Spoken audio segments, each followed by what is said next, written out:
like it still ties into the whole thing. Like, you can go through, you can pray for anything, but it's not going to give you that thing. It's going to be opportunities.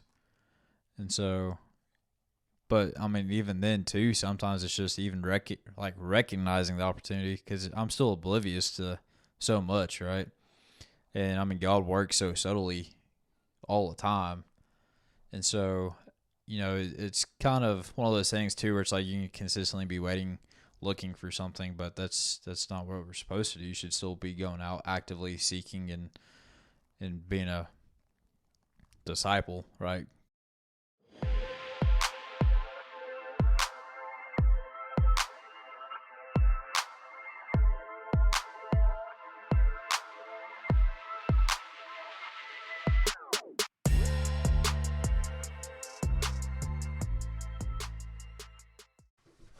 How about now? Is that better? That's better. Check. Check. Check.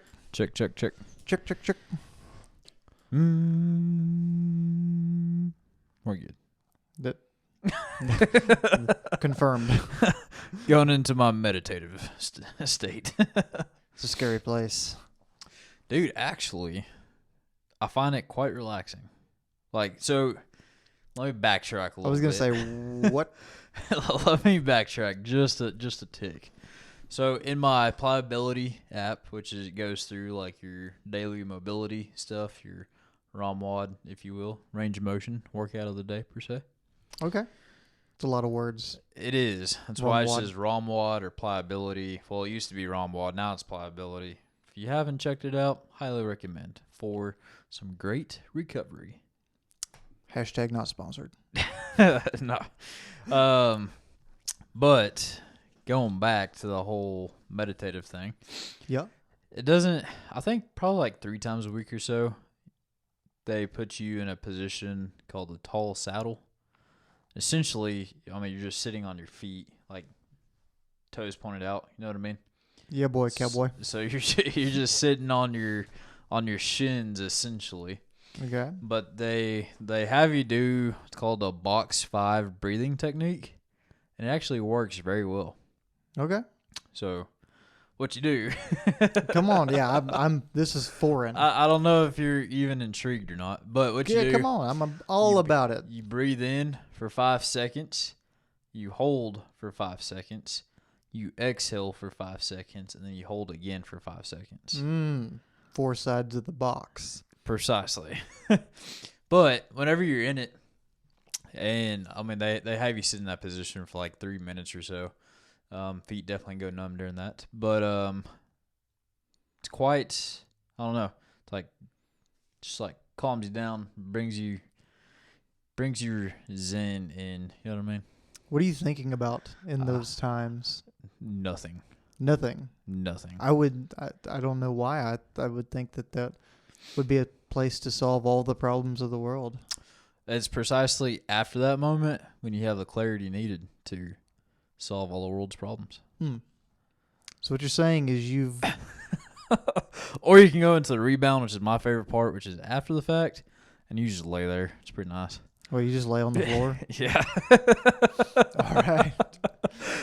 You take in, they tell you just take in the changes, man, and you just feel the energy moving through you as your body adapts and adjusts to what you just did, and it's all good, man.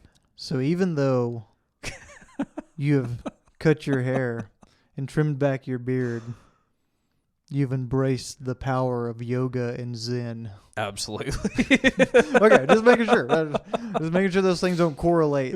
Like correlation, causation, kind of that. I like it. Man, Lane Divin the yogi. Something like that. Yeah. It's I just had to start off with a fresh new base. Start my beard off right this go around. Just growing it out now. If you can't tell. Yeah, it was good. Not quite feral, but not quite there yet. But by the time that 100 miler comes around, probably will be. Probably will. And if for some reason you fail to complete the 100 miler, you'll have to keep it. Dang. I didn't think about that last time. Yeah. That's the agreement you made last time. Well, I mean, here's the thing is that, there ain't no option but to complete the dang thing. I mean, That is correct. quitting ain't on our table over here. It's not. It's certainly not. So And yeah, if you want to have any opportunity for a somewhat neat looking beard, gotta knock you it better, out. you better keep quitting off that table. Oh, man. Well, what is up? We are back. We are in the studio having fun. I know, man. What's going on? It's been a week, dude. I don't know what's going on in Devine Town. Well, I do know what's going on. They're doing a lot of construction around town. Have you seen how many water pipes they've broken? Yeah, I have. Because we have had water out like 3 times this past week, dude. Oh, can't relate. Dude, trying to do dishes, trying to keep bottles clean, trying to keep a baby clean. Yeah, good luck with you. Yeah. Not to mention when the storms came through, okay, there's been a couple power outages too. I don't know if that's affected y'all or not. Nah, we're on the county. Well, beautiful.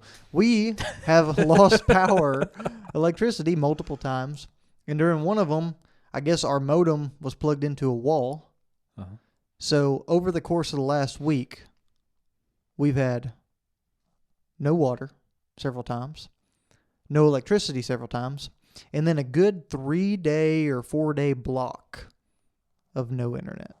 Mm-hmm. I don't know what's going on around here, but I'm not happy. You know, to these me, conditions. it sounds like a perfect opportunity to try the box 5 technique. Oh, yeah. And, just bring it all in, man, and, start from scratch. Highly recommended. Will it restart the internet or I don't know, dude. So in all of that, man, I mean, it sounds like you've had some pretty big opportunities, right? Yeah, opportunities. It's all perspective. It's all perspective. So what have you taken from the past week of dealing with power outages, no water supply, no internet? Just made you realize that living on the grid isn't all that great, or what? Hey, we can dive off into that world if you want to. You can't rely on municipalities. You can't rely on entities that are bigger than you and more powerful than you that are self-serving, that don't have your best interests in mind around every single corner. What do you mean, brethren? I mean that there may or may not be entities out there in this world that have the power to negatively or positively impact our life. Typically, the positive impacts costing them money and the negative impacts saving them money. And entities such as companies, organizations, government bodies, potentially, that choose the one that serves them in the form of saving money rather than maybe helping out their customers or their citizens or whatever that might be. That could be something that I'm insinuating that happens on a regular basis. Yeah. Yeah. If we keep talking about these things, like I think our views are gonna definitely get throttled. I don't know what you think, but every time I brought up the government or anything like that, we've taken a hit to our viewership. We're on the shadow side of Spotify and Apple iTunes. Yeah, YouTube. But especially YouTube. man, I guess we got to decide: are we going to be unapologetic, or we're going to be kind of absolutely unapologetic? Yeah. Well, hey, sometimes governments suck, and sometimes is pretty much all the time. You're dang right. Okay. And though we have to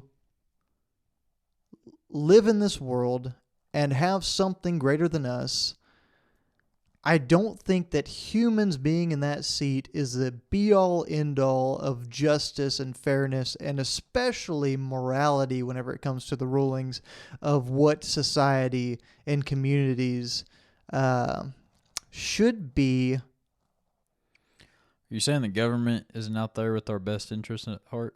Absolutely not. How dare you say that? How dare I say that? How dare I take a look in the rearview mirror at 2019? just a few years ago, 2020. Yeah. Whenever all this crap happened and a lot of people lost their jobs, the economy tanked, the country shut down, COVID vaccines were mandated. Operation Warp Speed to try to get this vaccine approved and pushed through.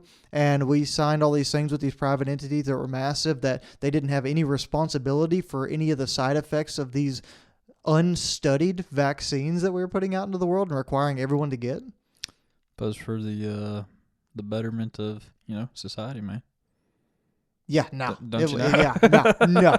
I don't believe that crap for a second. I'll tell you right now.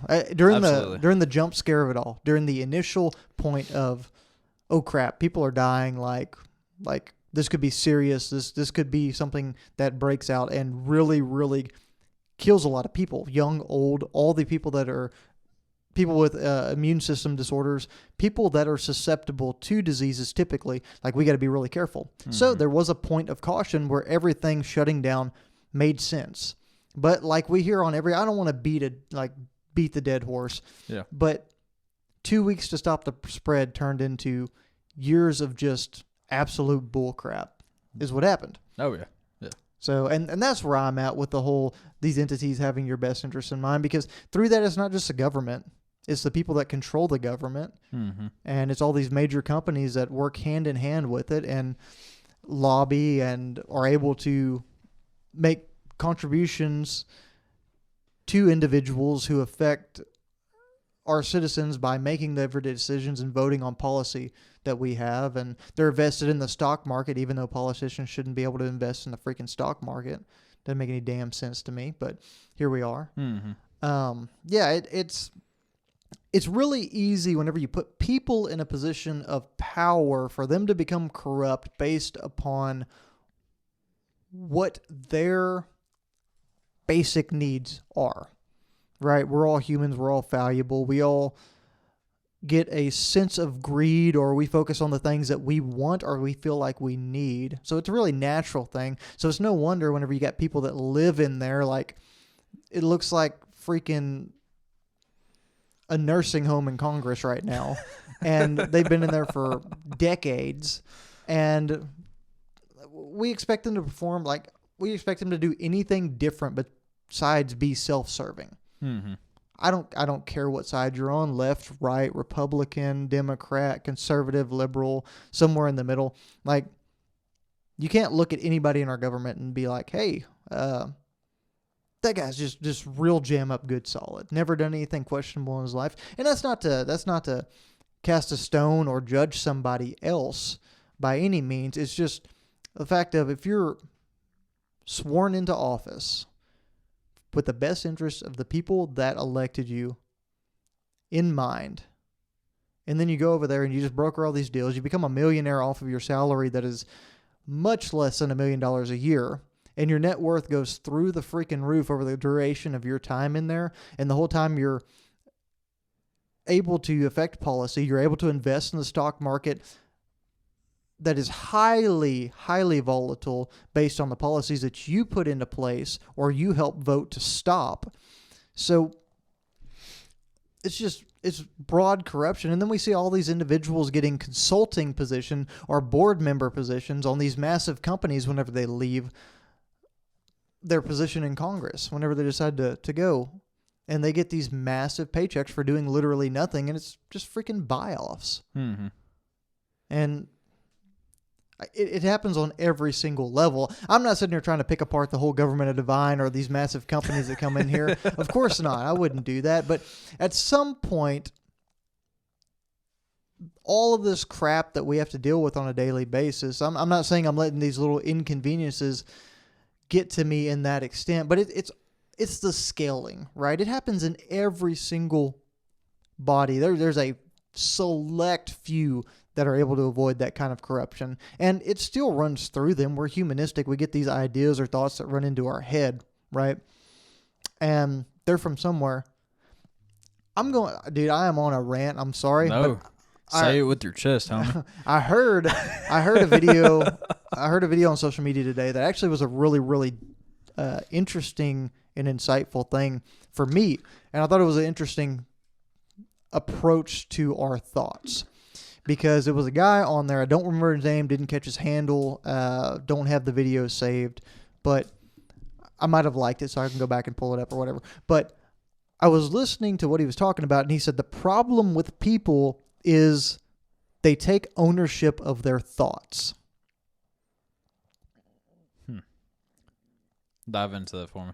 Let me ask you a question. Do you have any thoughts that pop in your head that you were in control of the minute they popped in your head? On the actual basis of, like, whenever that thought pops in, did you make a decision to have that thought or not? I mean, I feel like a lot of times it's probably reactive, right? It's probably reactive. You walk up on a situation and something pops in your head. Yeah. So the theory was that it comes from a good or an evil place. Bias, right? Yeah. Right? It comes from a godly approach, or it comes from a demonic or evil approach, right? And those ideas are thrown into your head. You don't take ownership of the individual idea that pops in your head because it's not yours. What you do take ownership of is the responsibility to do with that thought. On how you act with it. Yeah, what needs to be done with that thought. So if it's an evil thought, the idea is to reject it, rebuke it, move it out of your head. If it's a good thought, a godly thought, the thought is to embrace it, truly understand, is this what God would call me to do, and go with it. You don't own your thoughts, but you own the responsibility that comes along with those thoughts to do something with it, whether it's rebuke a negative thought or inflate or steer into positive thought. I thought that was really, really good.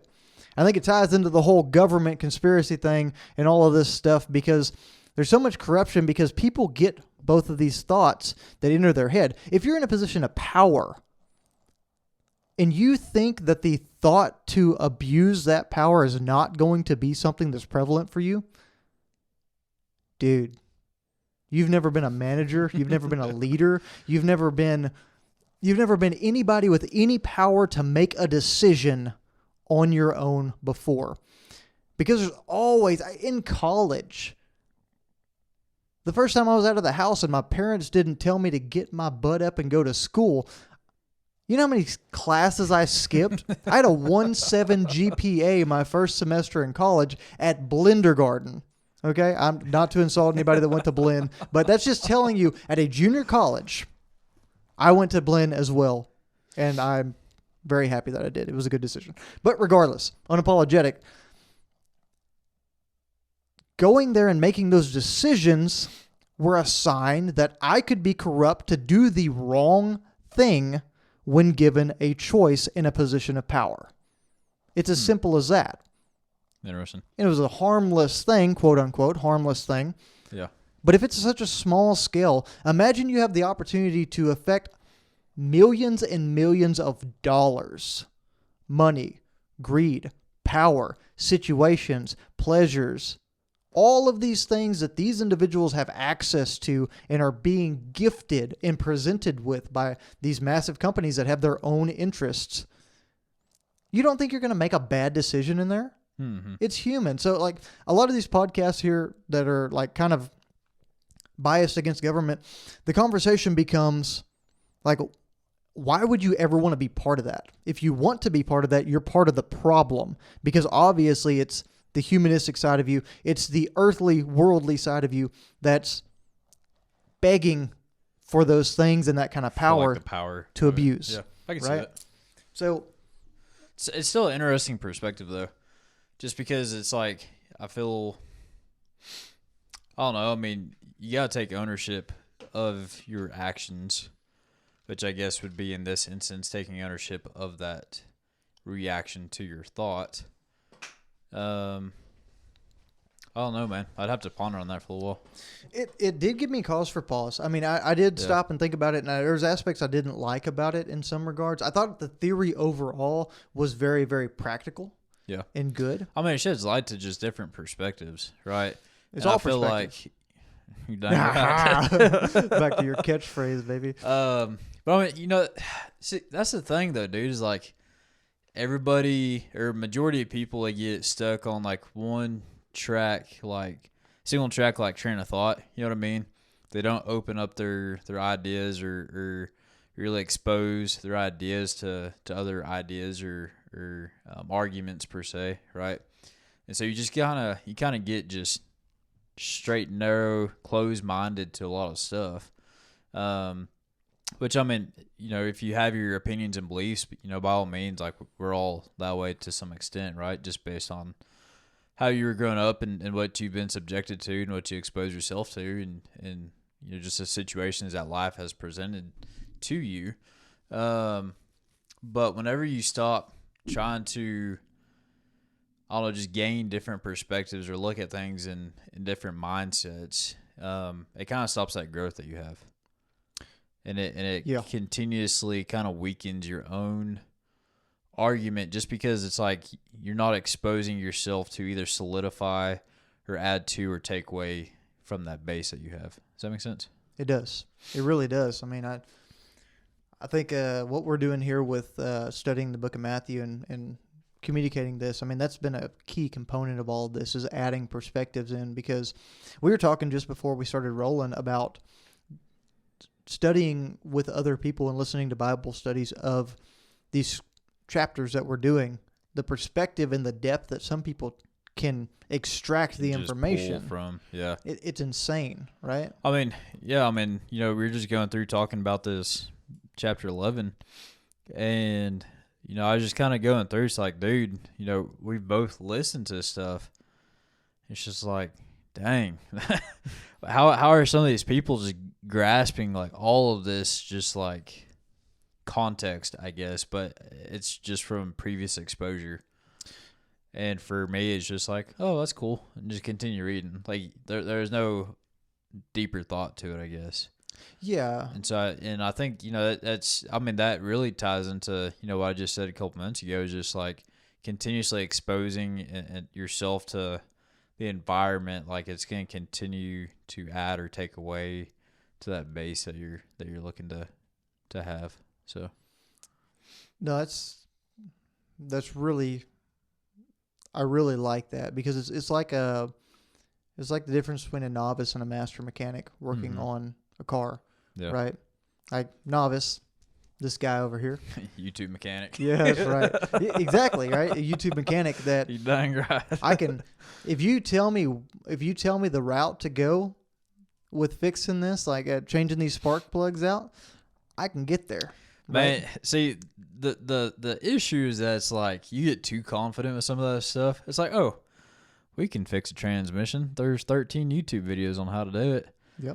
And then you get into it, it's like, oh, this is over my head, even with the material right in front of me. Yeah. Well, no, exactly. Yes, but even if you succeed, right, you have now changed the spark plug, and you might be familiar with the ability to change spark plugs out on a vehicle. Mm-hmm. But what you don't know is what the spark plugs do in the engine, and how all the other things interact with the spark plugs on that vehicle. Or like all the potential failures that could come from doing it incorrectly. Correct. Or breaking the spark plug in there. Yeah, and that's an analogy for what you just said with the surface level of, all right, we've gone through this once.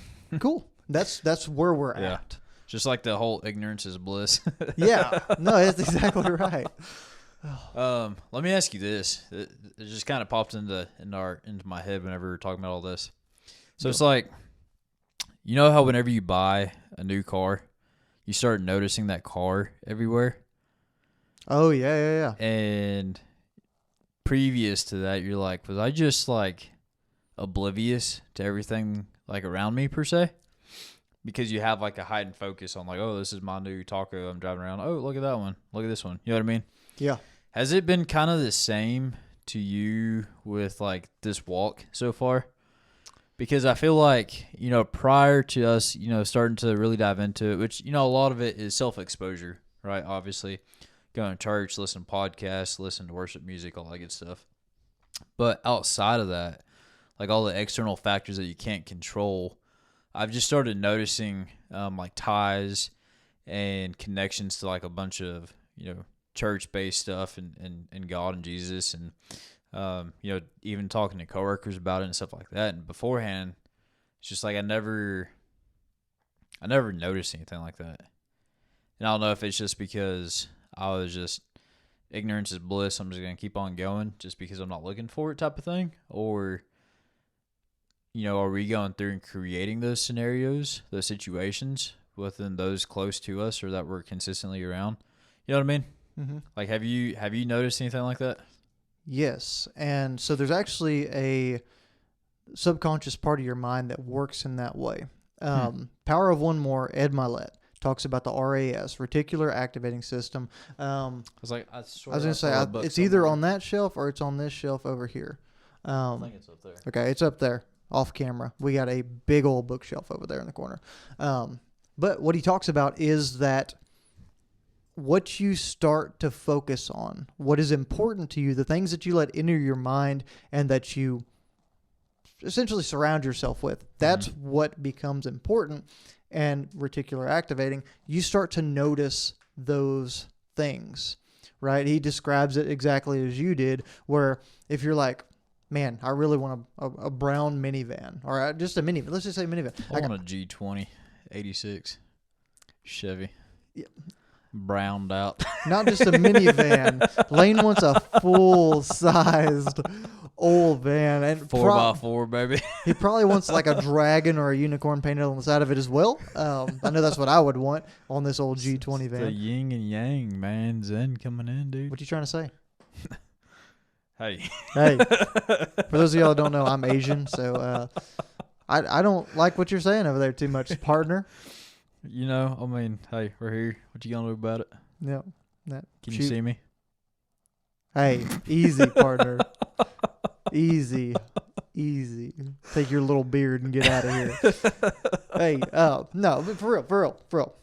So, reticular activating system, even with my narrow Asian eyes, Lane Divin, you start to see things that you really like are important to you, more or less. What? Dude, throw me off. Sorry. Yeah, I was asking it if you're able to see. Yeah. You start to... All right, dude, I'm sorry. I'm going to give me a drink. Wrapping back around. Their vernacular active system. What? I don't know. Vernacular? Is that what you're saying? Reticular. Okay, gotcha. Activating system. Okay. Okay. RAS. RES. Yep. Correct. Cool. We're here. The things you start to find important, the things that you find important, the things that you're focused on, like, man, I wish I had a van, a Chevy van. Mm-hmm.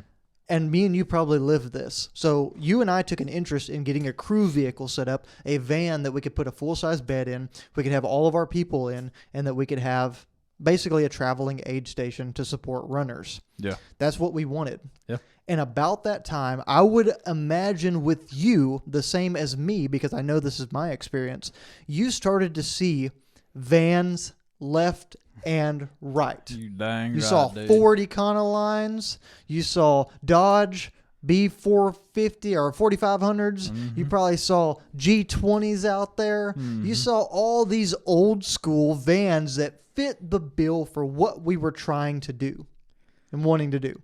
Side note. There was a 80s Mercedes I almost sent to you yesterday. 80s Mercedes. 80s Mercedes, classic, freshly imported. Way out of our budget, to be quite honest. Yeah. But dude, clean. Like, imagine like a G-Wagon front end just slapped on a van. That would have been awesome. It was clean, dude. But come back around. You saw all of those things because you were focused on them. Your reticular activating system activated you to finding those. Yep. It was what you were looking for. So yes, in that regard, 100%, I have been like, there's been moments in life where I have been like, there's an opportunity for me, like this situation where this person is going through this or experiencing this or saying this, there's an opportunity for me to live the way we were called to live in the gospel as Jesus in this situation, because this person is just like this person in the Bible that Jesus had an interaction with. Or this situation, there's this person that's struggling with this thing that I can see this is a struggle of theirs, and I should probably say something to them. This is not an area that I struggle in. It is something I've become very good at. I could not necessarily call them out or like aggressively rebuke them, but maybe I could share my perspective, and that would be something that starts to change the way they look at that. Yeah. Right? So, yes, 100%. Since we started this, it's been uncomfortable in a lot of regards because that's not historically who I've been. Yeah. But I have seen it, and I've actually done it a few times and participated in that. And I'm finding the more I do it, the more comfortable I'm becoming. I don't know if that's something you've experienced or if you even felt discomfort from it. Yeah. I don't know, man. Like dive into an example for me, if you don't mind, if you're comfortable with that. You know, what's been like a situation where you felt called, I guess, per se, to kind of react or act in a certain way. I'll give you a micro and a more like macro example. The micro example of it is, I was jogging past the park in the middle of the night last night. Was it last night? Yeah, it was last night. And I was getting to the end of my run. I was like a mile from the house, and I was ready to be done. I had put in 30 miles at that point. I was running 31.1 yesterday.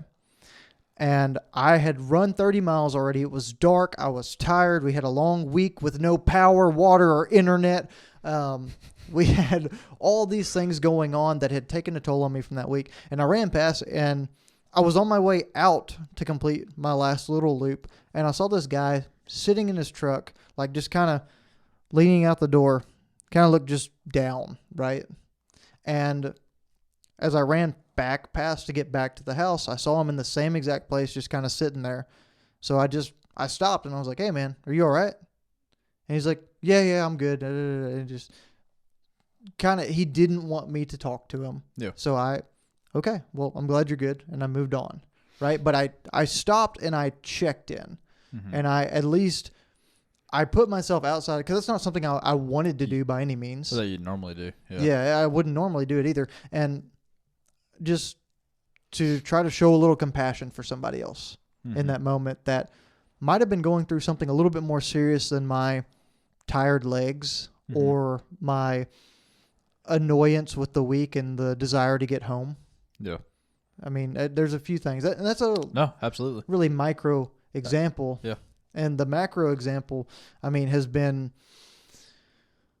having tough conversations with people about and finding the right way to do it to connect to people, right? But having conversations about something that they're doing that isn't exactly right, especially when somebody's telling a story and going off on a tangent about, not the government, but going off on a tangent about something that they're extremely unhappy about with someone else, right? And they're letting this person and their actions control them and change them to a point of they're bringing themselves down to that level, and they're not living where they should be. Yeah. And they are falling to other things. Yeah. And just having to provide that alternative perspective of, hey, like, I get that, but this is why the hope of the situation, like the ideal outcome for that situation and the hope is that it ends in a positive place for this person, even though you might even venture out and say that you hate this person. But that person is involved with people that you love and care about. So why would you, if this person has an impact on these individuals, they interact with them, there's no going around it, they are tied together. Why would you hope for any kind of bad thing to happen to this person? Why would you hope for anything less than the absolute best positive outcome for this person? Because that's going to affect everyone around them. And in effect, it's going to affect the world. But at the very least, in a selfish perspective, the people that you care about in the network, like, there's a reason you hope for positivity, because you hope the world is a positive place, right? It's not just like, screw them, I hate them, I don't want them to succeed in anything, I hope everything goes wrong for them. Well, if we hope that and that comes true, first off, do you think there's somebody out there that's not wishing for the same thing for you? Mm-hmm. So I just No, I the mean, posture of the heart. yeah, And absolutely. that's a more macro example of like a situation that was more uncomfortable and required me to have more of a direct walk Yeah. into it, and just having to do that. No, I mean that makes perfect sense, dude. I feel like it's one of those tough situations where it's like you kind of get like a knot in your stomach. You know, it's going to be a tough conversation too, just kind of walking into it. And so just having the right perspective going into it is pretty substantial too. Yeah. And, you know, with us, you know, going in, like, you know, we strive to at least have a certain posture with our heart and with our minds going into it. So it helps kind of lead that conversation. It does. I feel like it does, and this has helped with that. Yeah. Absolutely. It put me outside of my comfort zone. Do you have any of those situations that have come up? You know, for me, it's been a lot of, like, I've been a lot more open to just kind of talking about this in general. That's you know, fair. whether it's just been, you know, just like simple, just daily conversations with some coworkers, or, you know, we're going through and talking about what we're doing throughout the week, or, you know, whatever it may be, and just kind of tying those aspects into it. There was a situation, I guess it was a couple weeks ago. You know, there was a family, actually just over here at the four-way, that, you know, they're stopped on the side of the road, and, you know, they're asking for money, right? And for me, I've always, you know, admittedly, like, I've always been one of those individuals, like, why are you begging for money? And, like, you can always find a way. Typically, you can find a way to strive to make something work, right? Yeah. And if not, then, I mean, you know, there's got to be some sacrifices there in order to make something work. And, you know, unfortunately, you know, I've always been somebody that has harshly criticized or judged people in those situations. And, like, I haven't ever given them the respect that they probably deserve, I guess. And the other day, you know, I was coming home from the gym. They were sitting there by the four-way, and I looked at them, like, very briefly, and I feel like, you know, tell me if I'm alone here. But, you know, typically you see those people, you, like, make super brief eye contact, and you just stare straight ahead and you just drive on through type of thing, right? You're not alone at all. Yeah. Just because, like, it's awkward. I don't want to give you money. Like, you don't want to have that conversation, whatever it is. And I just drove on through, kept on going down the road. And something in me was like, no, you need to turn around and go give them some cash that you have on you. And so I was like, this isn't me. Like, this is not me, because I'm like, no, I'm not going to give you anything. I don't know what you're going to go spend it on. Mm-hmm. And, you know, part of me too, I mean, even still, it's something that I kind of battle with. It's like, you know, I don't know what do they actually need it? You know? You assume the worst. That was where I was sitting at whenever you're telling this story. But regardless, you know, it's just something to me was telling me to go turn around. So I turned around the golf course, drove back over there, pulled over, got out of the truck, gave him $10, and went down, you know, just back on home, right? You made it quite a way if you went all the way to the golf course. I did. You wrestled with that for a little while, or? I did, man. It's just, like I said, it's always been one of those things where it's like, you don't have anything else that you can go do besides beg for money, right? And, you know, probably as well, I feel like this probably kind of highlights, like, the selfishness that I have, especially when it comes to stuff like that.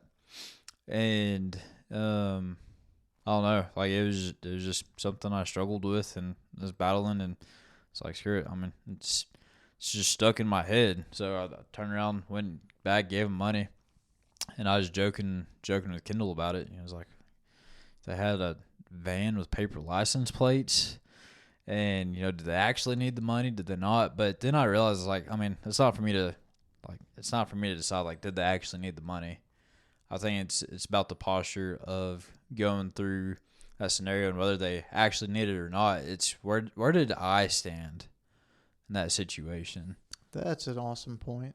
And it just kind of highlights like where you truly stand in your perspectives on things. And I think it kind of highlights, like, to me at least, kind of some of the stuff that I still need to work on, man. I mean, it's just like $10 to me. Like, yeah, there's been plenty of times where I could use $10, but in that moment, like I was able to give it. So why shouldn't I? And I don't know, dude. I mean, that's the most recent thing, at least. No, dude, I think that's awesome. Yeah, something that truly challenges you to kind of reevaluate. Mm-hmm. It seems like, and that's a lot of what this is about, right? It is, man. It is, and I mean, it's still, like I said, one of those things that it's like talking about it right now. I can still go back and it's like, do they actually need it? Well, it's not. Like I said, it's not for me to decide whether they did or not.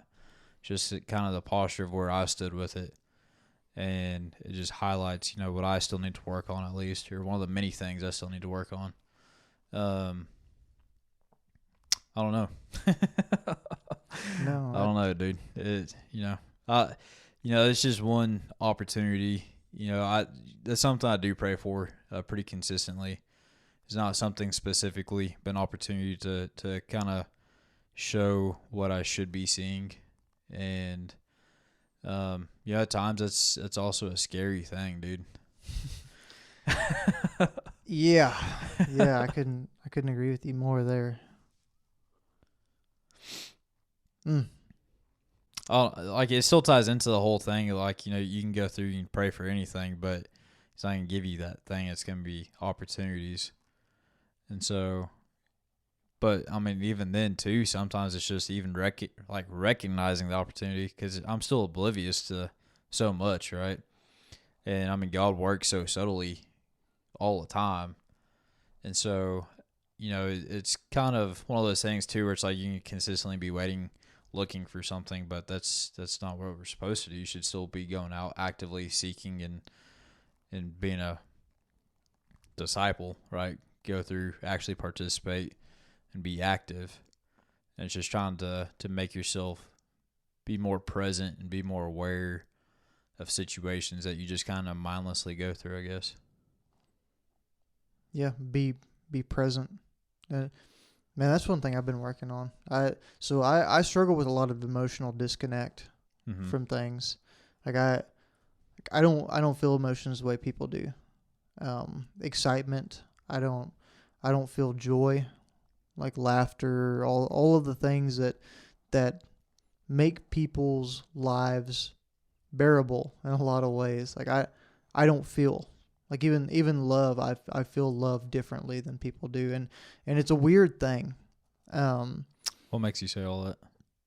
Just things I've been working on and going through, and I've known have been a problem for a while. So the reason that is drawn to me, just because you talked about like the side that you're not as in touch with, if you will, right? And the tendency that you have, the program that you followed, if you will, right? And just it reminded me of like that's one thing I've been trying to do is be in the moment and more connected and embrace those things. Whereas I've put them on the side burner and seen them as less important than getting the task done or getting from A to B or accomplishing a goal. And that's a level of connectedness and a path for me that is unknown, is different. It is the old program, and that's an interesting. You made me think of that because we all. I've always thought I was kind of odd because of it, Mm-hmm. and it's been something I really struggled with, and it just adds to the fact that we've all got things going on, and we're all dealing with certain aspects of life and in different ways, right? But at the end of the day, we're all people just trying to get a little bit better in the areas that we're deficient in, or change. Yeah. I'd still, not to challenge you, right? I guess to kind of just gain perspective more so.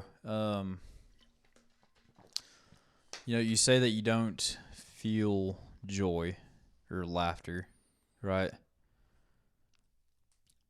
Like an example of that, or No, like you're saying that you don't feel that.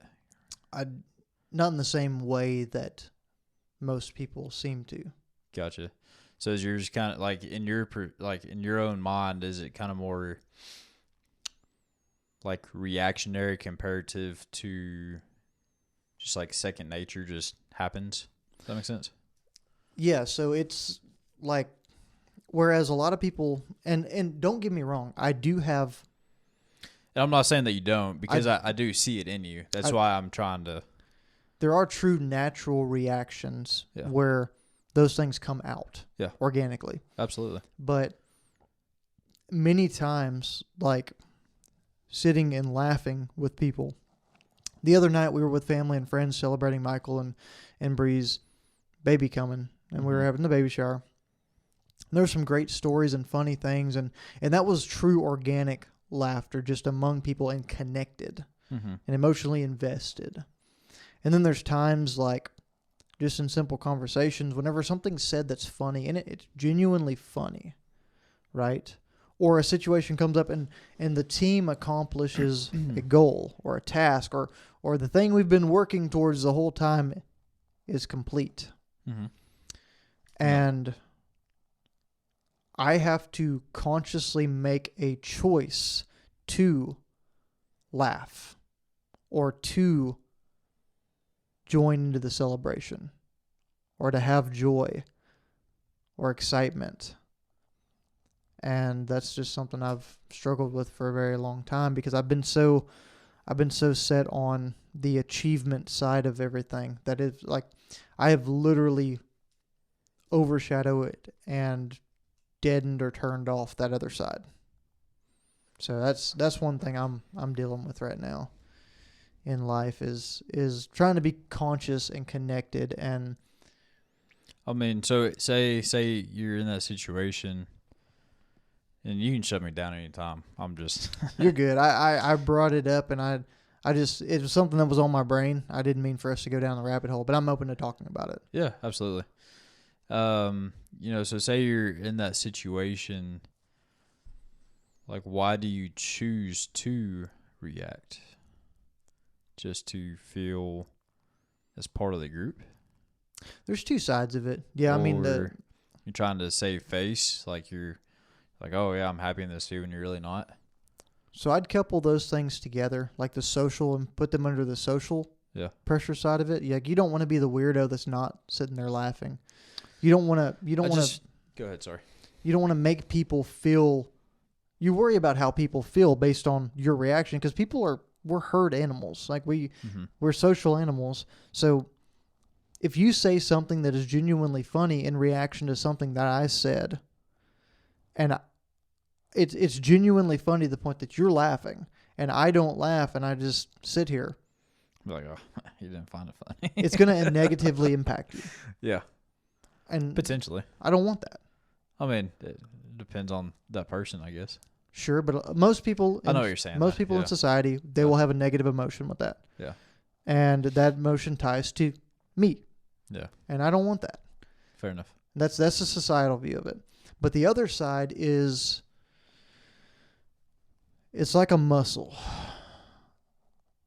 It's like a muscle group. If you don't work it out, it doesn't grow.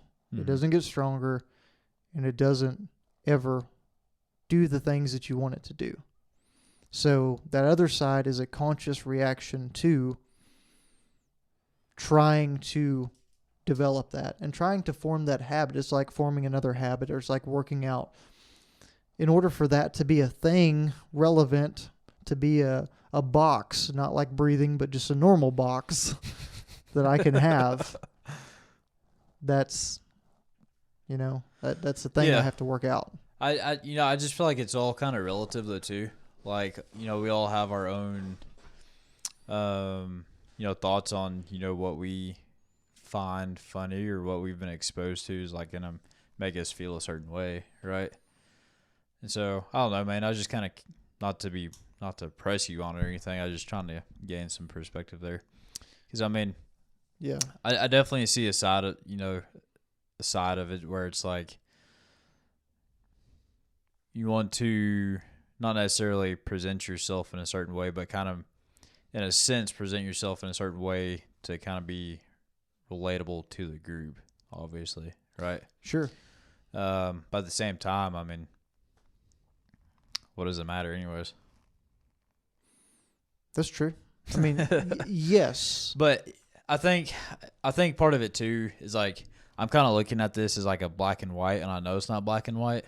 Yeah. Like turning it on and off, and I know that's not the case. And I've seen many genuine moments, throughout the years that we've known each other. And so just kind of trying to piece it all together. So I'm going to throw you a curveball. Were they genuine moments? Yeah, I think so. All of them? A lot of them. They probably were. I'm just throwing you a curveball, but that's where I'm like just to give you a glimpse into my absolutely. mind and how it works. Yeah. Like those could have been things that I was just moments. Inserting myself into. Yeah. Now that's not for you to doubt our friendship, because there's a lot of those that like I'm sure 99% of them were genuine. Yeah. Because you and I, and my wife even, and my dad, a lot of people around me have that relationship that is 100% authentic. Mm-hmm. Nothing's hidden, right? And that's where the vulnerability lives, and the ability to be fully open. So, yes, most of these situations were that, but I'm sure there's times whenever there was... I'm certain that there is times where there's like probably forced reactionary, I guess, like working cattle.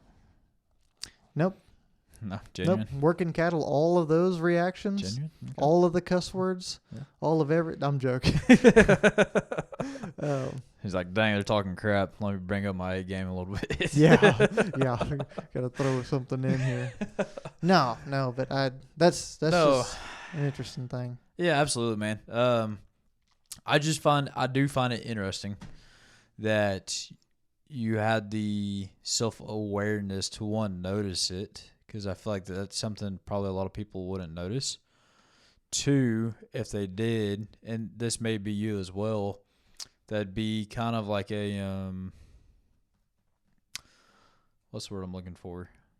Obviously, it's vulnerable, but you'd be like self-conscious about it, I guess. I definitely am. But I'm trying to think of how I can articulate that a little bit better. I guess either way, the point still gets across. But, there's a lot of people, too, that just be like, that's just who I am. Why should I question it? I don't need to grow any. You know what I mean? And they just continue moving past. It's like, I'm Mr. Scrooge. That's who I am. Thanks. Now I know how you really feel about me there, partner. Once you start balding, we'll see you there. Yeah. Well, we've dove down some rabbit holes. But those are nothing like diving into a cold plunge at Access Recovery. Conroe, Texas. Why don't you tell us a little bit about Access Recovery? Dang, man. Yeah, that was a transition. I don't know. Hey, you're gonna have to up our discount rate. We've been coming in hot. holding up access this recovery hats. holding up this hat in front of this camera here while the angle's good. Switched off. There you go. It's back on you now. Oh, there we go. I don't even know if they can see it on camera. I think they can. Nice. Yeah. Access recovery.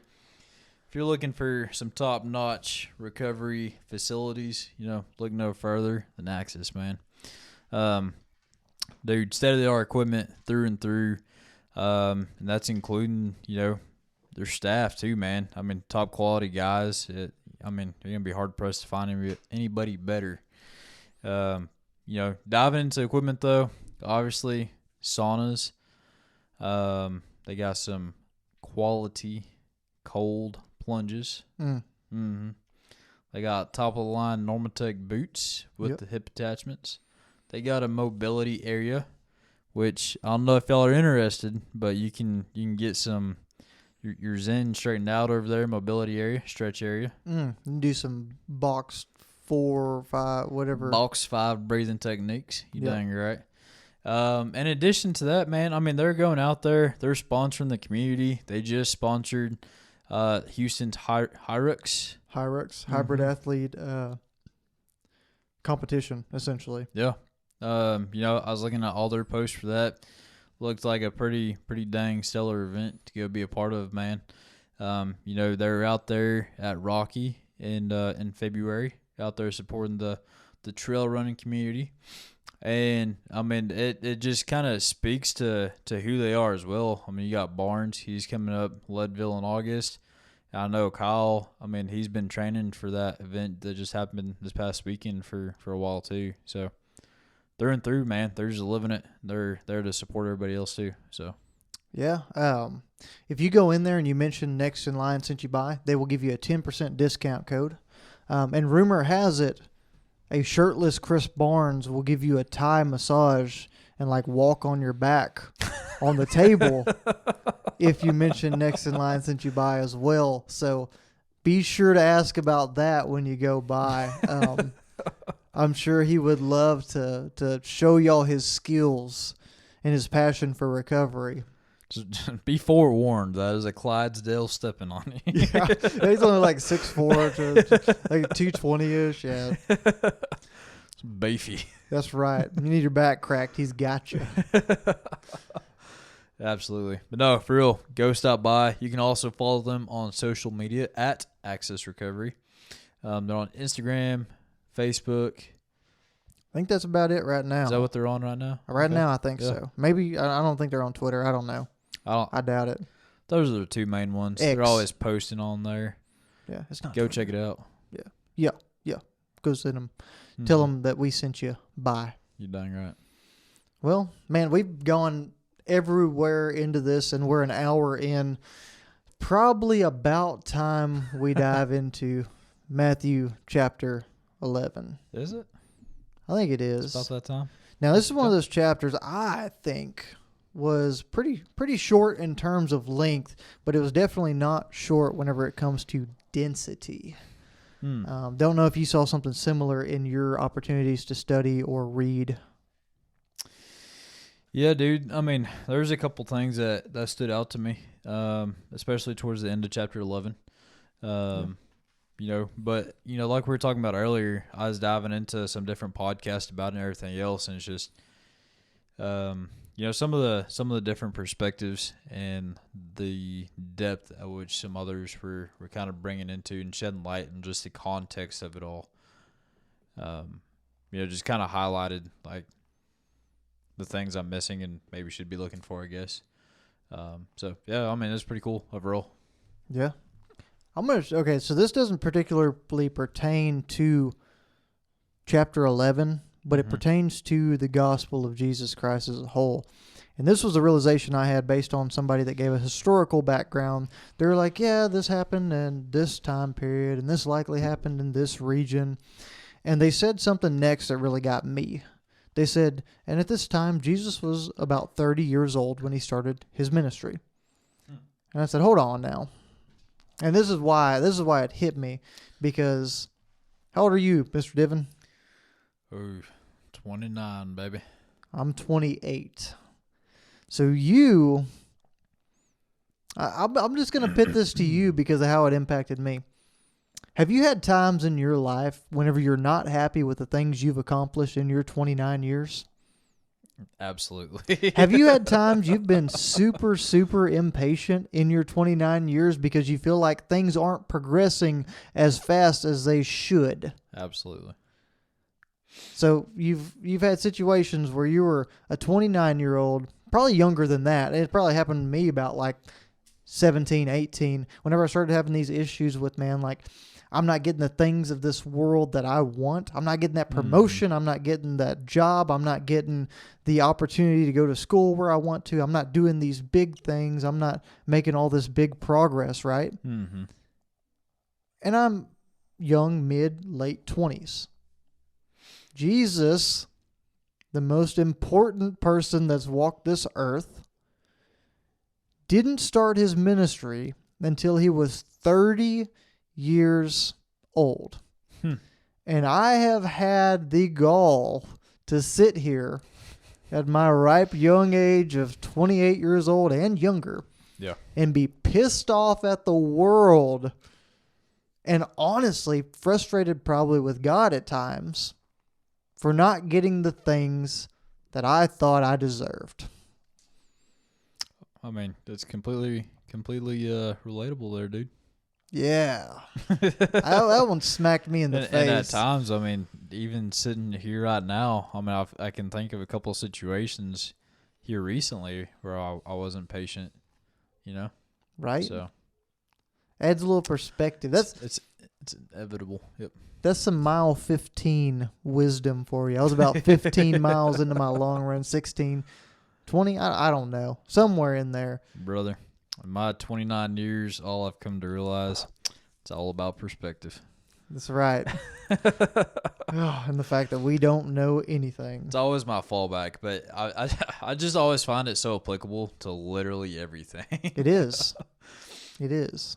And I just also feel like, I mean, it just highlights, like, just, you know, your views on everything, how you can also change your mindset on everything. I mean, if you look hard enough for something, I mean, that's what you're going to see. And so, reticular activating system.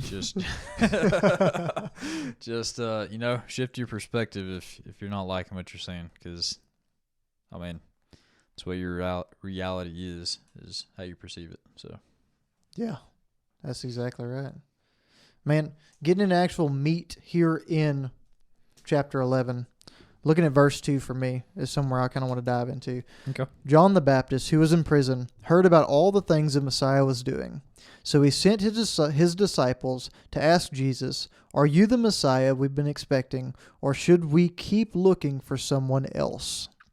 I find that very interesting. Right? Because John the Baptist literally baptized the Messiah. He saw the grace from heaven come down like a dove. Yes. He heard the voice from heaven say, "This is my son in whom I am well pleased." Mm-hmm. I find that very interesting. The same John the Baptist has said, "He who comes next, I am not worthy of even..." Touching his sandals, right? Yes. I think that's right. I think it was like a lace or tying, buckling, strapping. It was something to do with Mm-hmm. Basically, he couldn't even touch his sandals, just like you said. Yeah. Like, we're new. Bear with us. I don't know, man. You like, get the picture. I also feel like that just speaks to kind of like the walk that is, you know, following Christ. Like, I mean, you're going to have trials and tribulations. And, I mean, John the Baptist literally baptized Jesus, and he was questioning. Yeah. You want to talk about withstanding persecution. You want to talk about living a humble life where he literally gave up probably any opportunity for personal success. Don't get me wrong. There's obviously personal success in what he's doing, but worldly, personal, selfish success to be a prophet for Christ, right? And to be the one who paved the way for Christ to come. And now here in chapter 11 of Matthew, he is doubting. Which is what, 6 chapters? 7 chapters from whenever he baptized him? Yeah, somewhere in there. Yeah. It's like right. So, I mean, I guess that's 30 years summed into 6 chapters. So, Well, that's what still, I mean, like, well, absolutely, though. regardless, like, he has waited for this his entire life. Jesus' cousin, Yeah. he, like, everything, he knows. If there's anybody plugged in and close to this story and has reason to believe, it's John. Mm-hmm. But he doubts.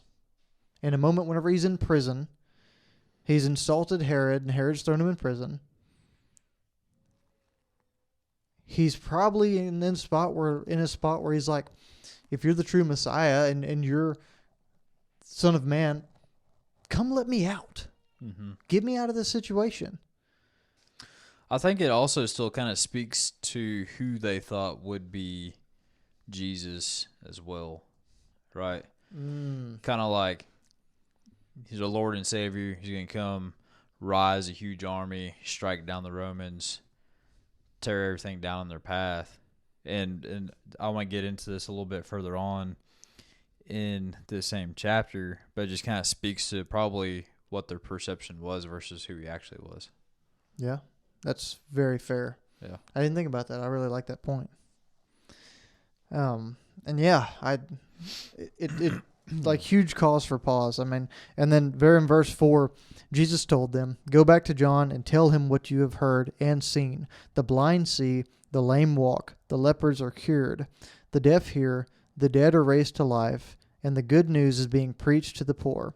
And tell him, God blesses those who do not turn away because of me." And to me, it's just like, obviously that's him reaffirming to John and to John's disciples to tell John, yes, I am the Messiah. It's confirmation right there, right? Mm-hmm.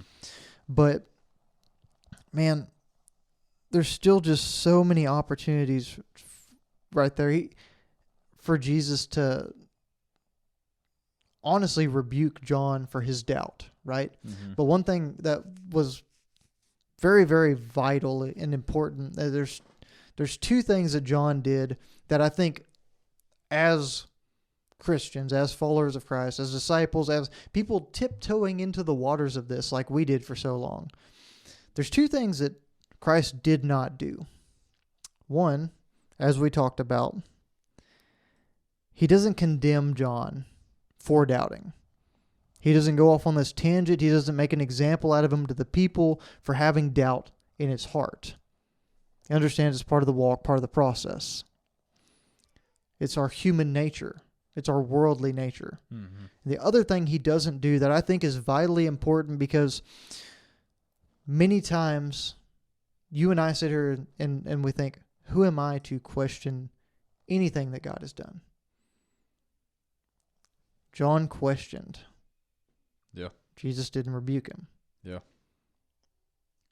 I think it shows the importance of asking those questions, but asking the questions that matter. And not just asking those questions to the world, to the corrupt place, the place that Satan rules. It's his domain here. But he went to Christ, and he asked the question there. So I think there's a difference in the posture of heart, where and how we ask our questions. If we have these doubts, if we have these questions, if we don't understand, it's not wrong for those things to be prevalent in our lives. What is wrong is to rely on a worldly explanation that is totally self-serving. It's like we talked about with the politicians. It's just like going, I mean, it's all dependent on your source, right? Right? Yeah. Well, like the source being everything outside of God. Yes. And your source should be going to God. Yes. Yeah.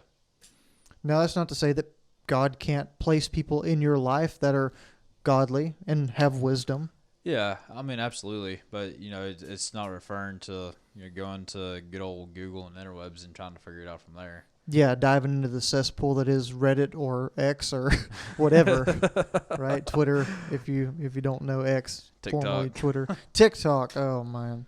Go down all those rabbit holes. But that's something that struck me as somebody that is like, that was a hurdle for me starting this process too. Was like, you can't even question. You can't even like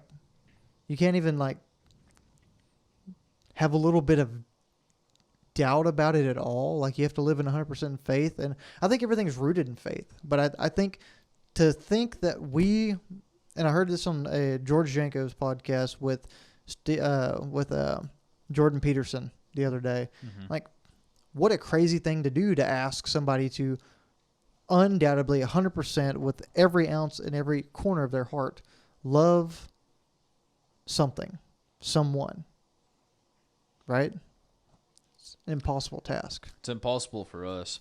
It is. And it's something that I always have been appreciative of. Is, a prime example of that. Forgive me if you don't think it's such a good example, but it's our dogs, dude. just the relentless, forgiving, just like selfless love that we just always get. It's just always has made it so apparent to me, like, how short I fall on that so often. Because, like, dog's doing something bad, you can go home, you can beat your dog, and later on that day, I mean, they're right back there loving you. You know what I mean? We're not saying beat your dogs. Yeah, we're not condoning that, but yes. But just to highlight what I'm trying to say, though, is why I say that. Yeah. I mean, we it's not possible for us to do that. I mean, probably the closest thing you're gonna get to that is being a parent, if I had to guess. Yeah. But I mean, like, even then, we still fall so short. Oh, 100%, man. I think that's a amazing example of, like, true unconditional love and what that looks like. I don't think that's a bad example at all. I think that's probably the best thing we've ever come up with. Dude, no, it's exactly right. And go ahead, sir. I was just gonna say, following that same example, you don't think your dog questions why you do something every once in a while? Oh, absolutely. You don't think your dog has a little edge of doubt every once in a while of what's going on? Have you seen Oakley, dude? Whenever you pump fake that tennis ball for the seventh time, Oakley's like, I know better than you, but I'm gonna trust you anyways. Oh, unreined faith, just right there. Oh, little Oakley. Anyways. But yeah, I mean, I think, that's just kind of what popped into mind too. I think that's awesome. I don't know, brother. If you don't mind just skipping ahead a little bit. Come on. Down there to 11. Just reading it real quick. Truly I tell you, among those born of women, there has not risen anyone greater than John the Baptist. Yet whoever is least in the kingdom of heaven is greater than he. Did you see, like, highlight that any? Like, yes. they kind of, like, what are your thoughts on that, I guess?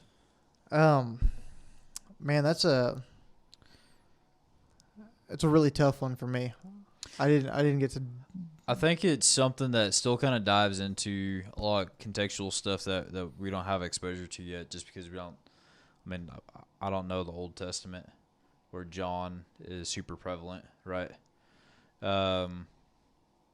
But it's just something that made me just kind of question, because it's kind of contradictory, right? It says, among those born of women, there has not risen anyone greater than John the Baptist. Yet whoever is least in the kingdom of heaven is greater than he. And so, though we are born of women, obviously, right? And if we die, go to heaven, or when we die, if we get to go to heaven, are we greater than he in heaven? Like, I don't know. It's just something that just made me, something that I want to dive into, I guess, more than anything, and just try to wrap my head around. And if somebody's got the answer to that particular question, please feel free to throw it in the comments or something. Give us a little bit of insight. What pops into my head immediately is kind of like in previous chapters, we talked about the wheat and the chaff, right? Essentially, what will be burned away. The bad branches will be thrown away and burned. And to me, that's where that, because what immediately comes to mind, and I'm not saying this is right or wrong, this is just kind of what popped in my head. I'd like to study it more as well. Yeah. But what I grabbed from that is John is sitting here with his worldly doubts. He's sitting here with being a sinner, a fallible man, as we all are. There's other areas of the Bible that discuss how there's no man is good. Mm-hmm. Right? So as you're a man and as you're on earth and as a figure here in a worldly place, in a corrupt place, in an evil place, no one on earth is as good as someone who has been invited into the kingdom of heaven, because the areas of deficiency and the worldly temptations and the sin and all of those things that cling to us here and that make us not worthy of God or heaven are worldly things. So they're burnt away. Yeah. Okay. They're left behind. That's my interpretation of it, and that's why the purity and the grace of God that lives within us in the faith and all the great things of that live with us in heaven, and the sin and the uncleanliness is burnt away. Yeah. That's my thought on it. Yeah, I mean that sheds some light on a perspective. Like I haven't even really formed a perspective of it. It's just something I've just been questioning, just trying to wrap my head around, just in general, I guess. Yeah. So I get that. I just thought it was just a interesting verse that's just kind of contradictory, and it very well could be one of those things where it's like, you just thought too far into it. You know what I mean? So I don't know. Yeah, I don't, and not that you are, but I don't think either one of us can beat ourselves up over anything not going far enough into this, or like taking too surface level approach, or if somebody comes on here that's been doing this for a long time and throws a comment in here and just completely says, "Hey, Chance, you're an idiot. You're wrong. This is what it actually means," and then we're both like, like that makes sense. Like, yeah, I think there's opportunity for that, but I think we're both in a spot where we need to not mistake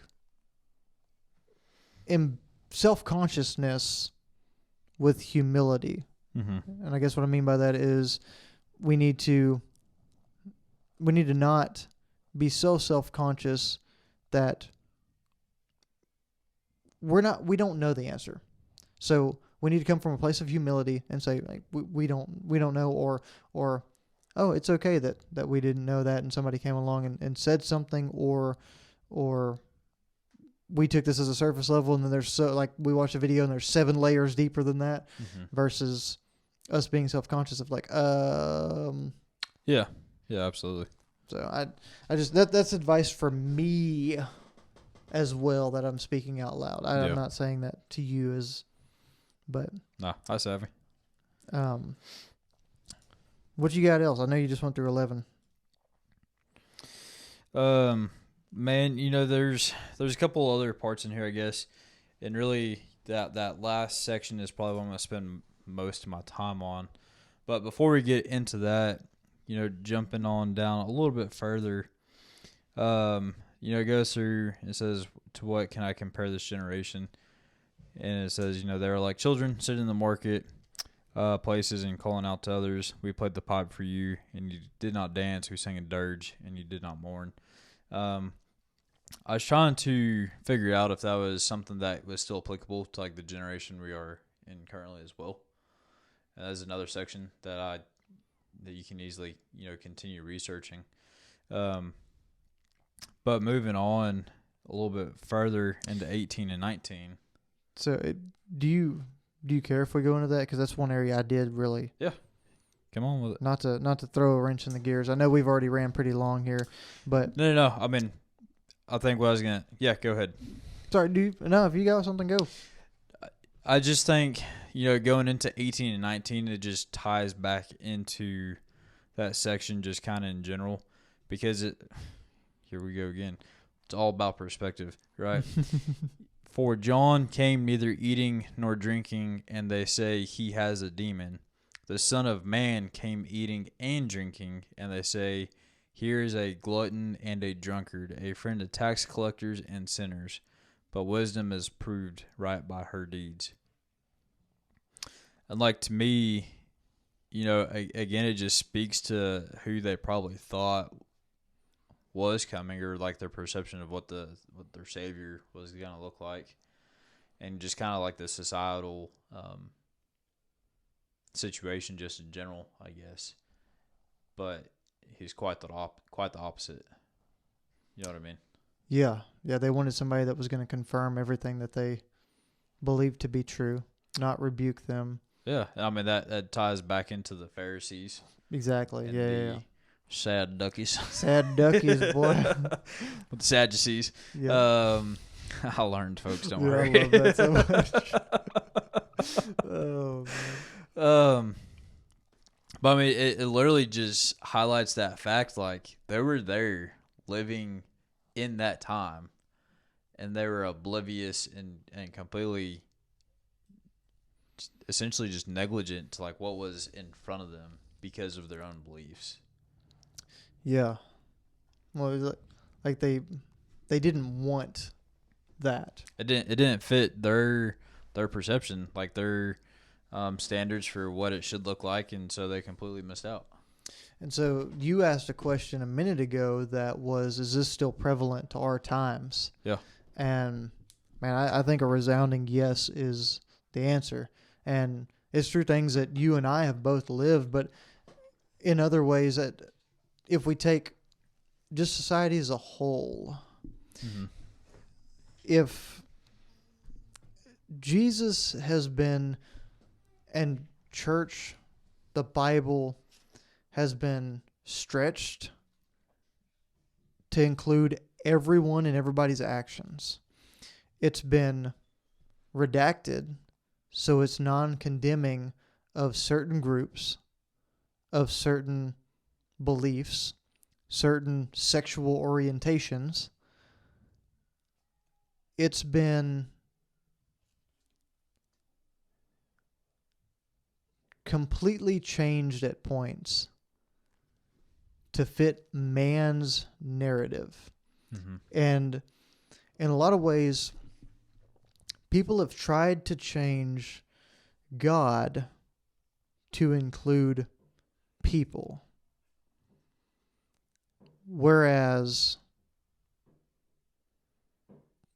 we aren't supposed to do that, first off. People changing, conforming to God. To fit God. Yes.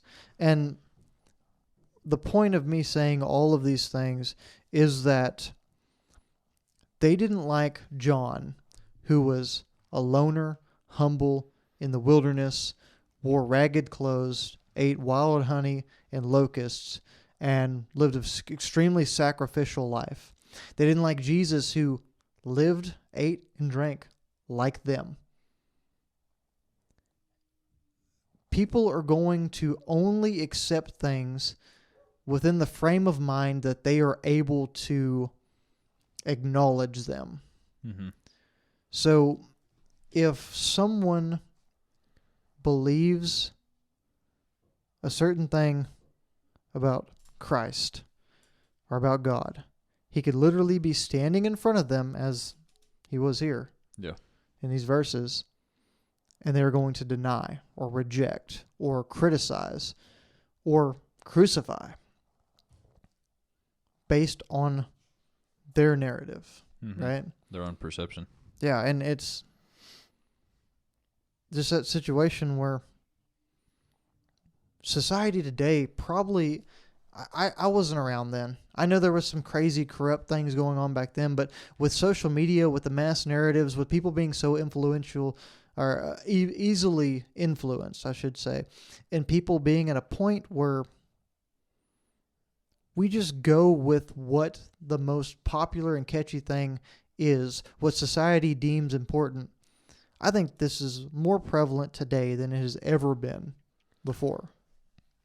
especially like at the ease, I guess, which that can happen today, right? Yeah. Yeah.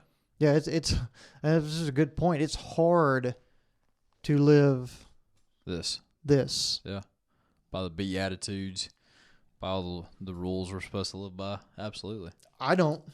No, I mean, I struggle with it. I try. I think everybody, like nobody, is fully right. 'Cause, I mean, nobody's perfect. Yeah. I mean, even those that are teaching us the gospel, at church or whatever else. I mean, if they say they are perfect, then I certainly wouldn't believe a word they say after that. Yeah. That's a really good point, man. I think, yeah.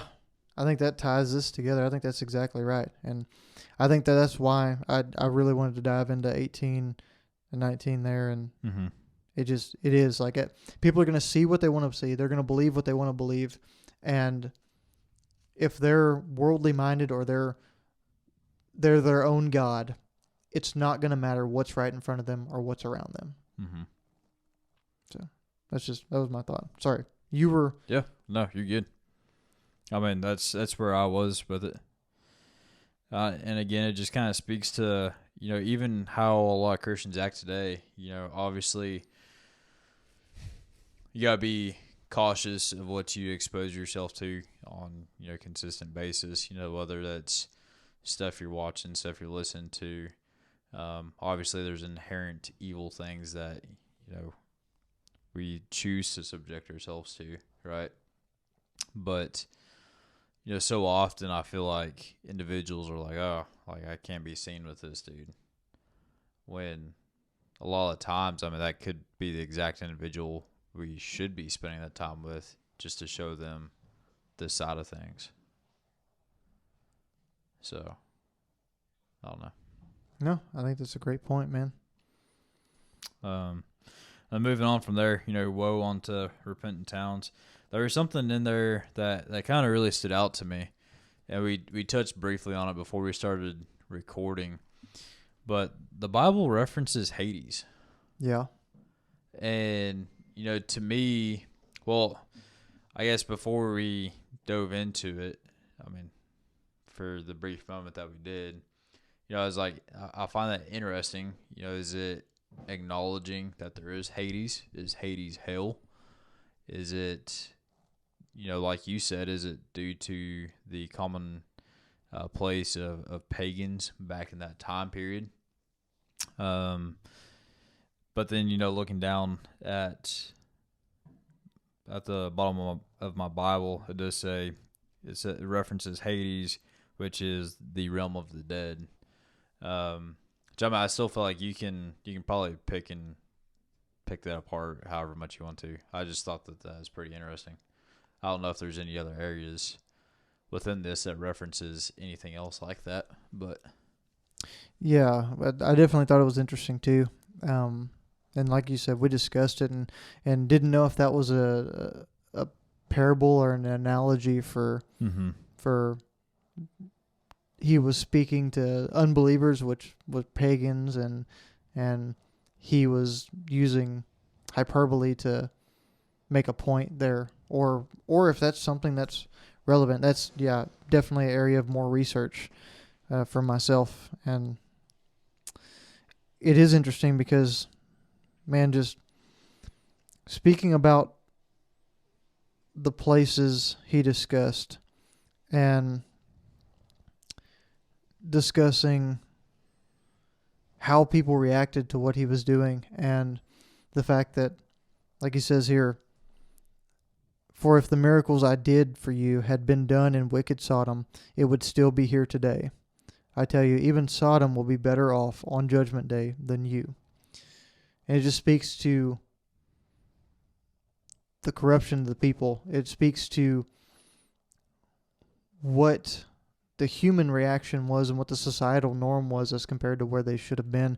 And I think it kind of expands upon what we just talked about with verse 18 and 19, where it says, like we said, that they essentially criticized John for one reason, then criticized Jesus for the opposite. And they were just, honestly, both because they weren't the perception of what they thought they should be. Yeah. And because of that, they denied. And because of that, they were unbelievers. And basically, Jesus says that, if I would have done this in the most wicked of places, they would have even repented. They would have even believed.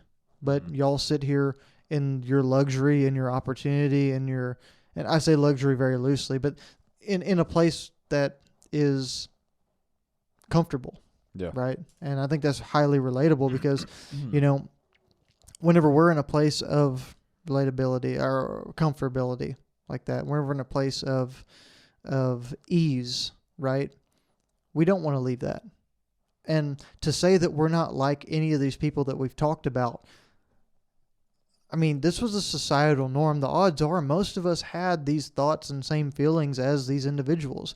Could have connected to them in the same way of, you're not exactly what we were expecting, and you might not be what we were wanting. So I don't know if I can believe in you. I can believe it. Yep. Yeah. Absolutely. To think we're not prone to that in the same way we're prone to corruption as human beings. I mean, that's huge to me. And it's just kind of a little reminder in my head that it's like, man, I need to be careful about what it is that I focus on and where my attention lies. And it's even more of a calling to study Scripture and become more adept with the information and knowledges within this book, right? Because I don't know most of the background. I don't know a lot of the things that are being tied together here and there in the layers and layers of this thing. Yeah.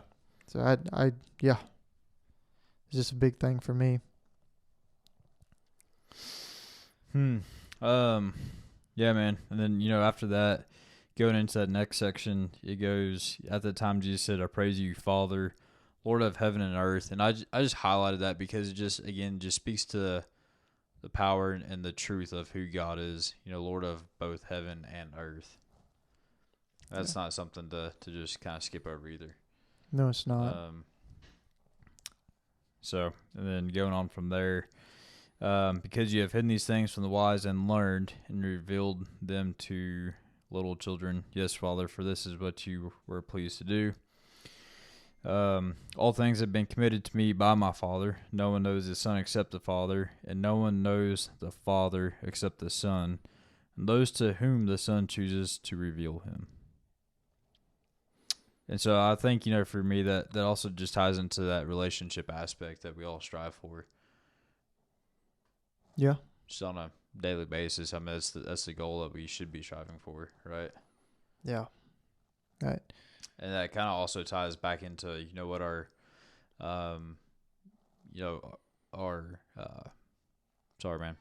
our service this recent Sunday, so often, and I've related to it so heavily, and that it's like, well, I should be doing this, this, and this to gain that deeper connection, whenever you should be looking for that connection first and building upon that connection, which then enables you to go and do those other things. Agreed. I think so. And being focused on the proper connections, right, as well. Because talking about there, I mean, it essentially says there's no way to the Father except through Jesus and that relationship. So I think it is. It's connecting and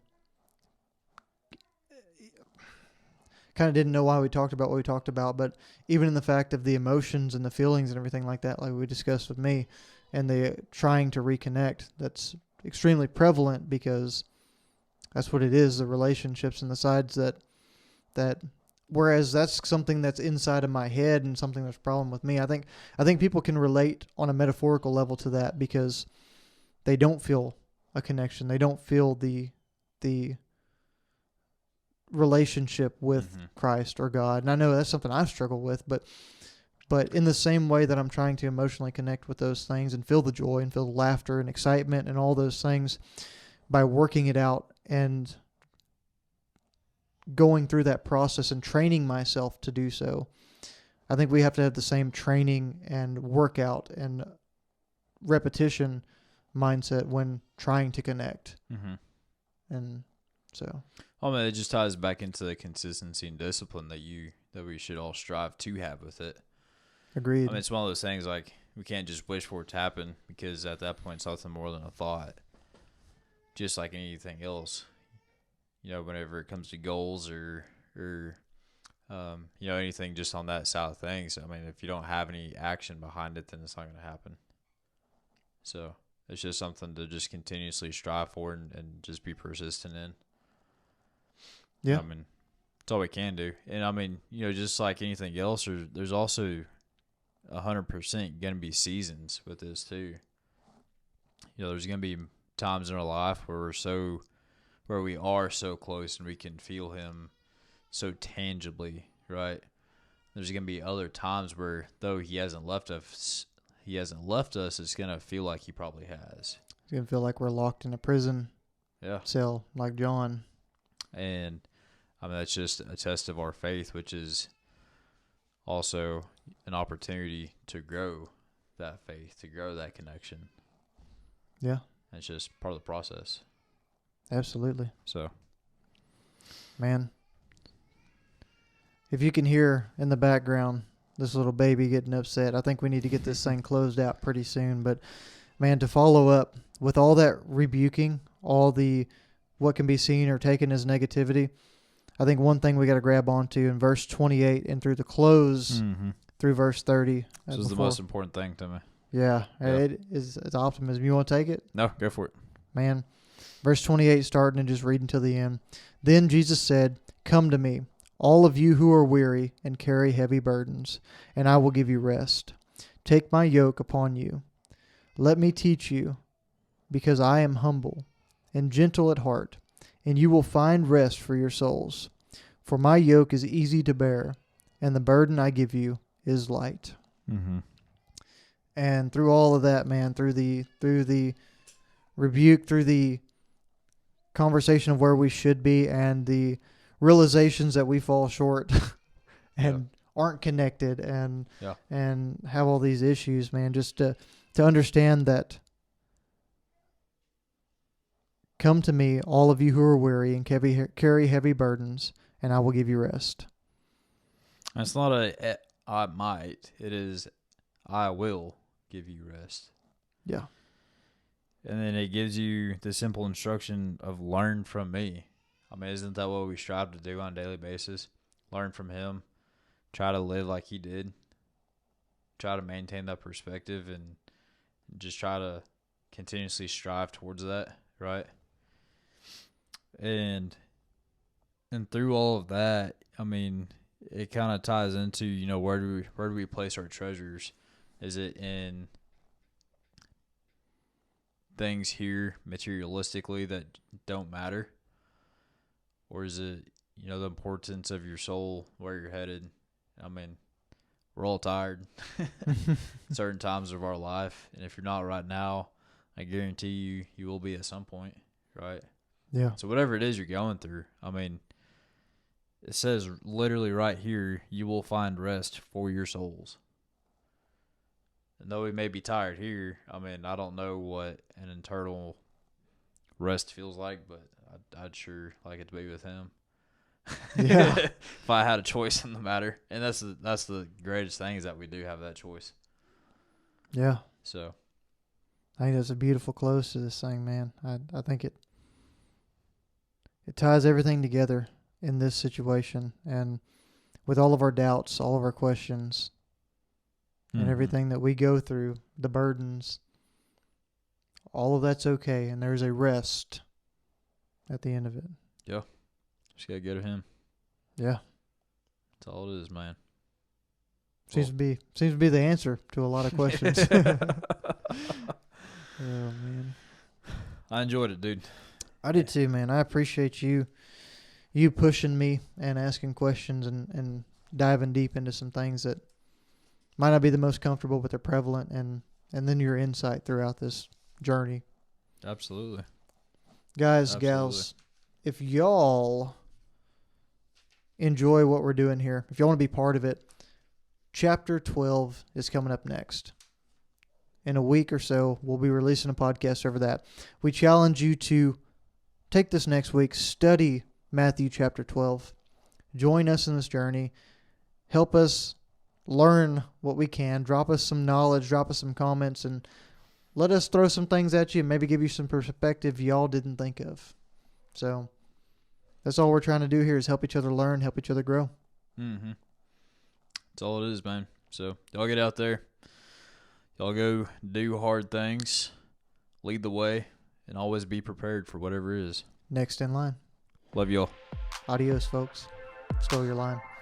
Dang, dude. Gotta go do my box 5 breathing technique right quick.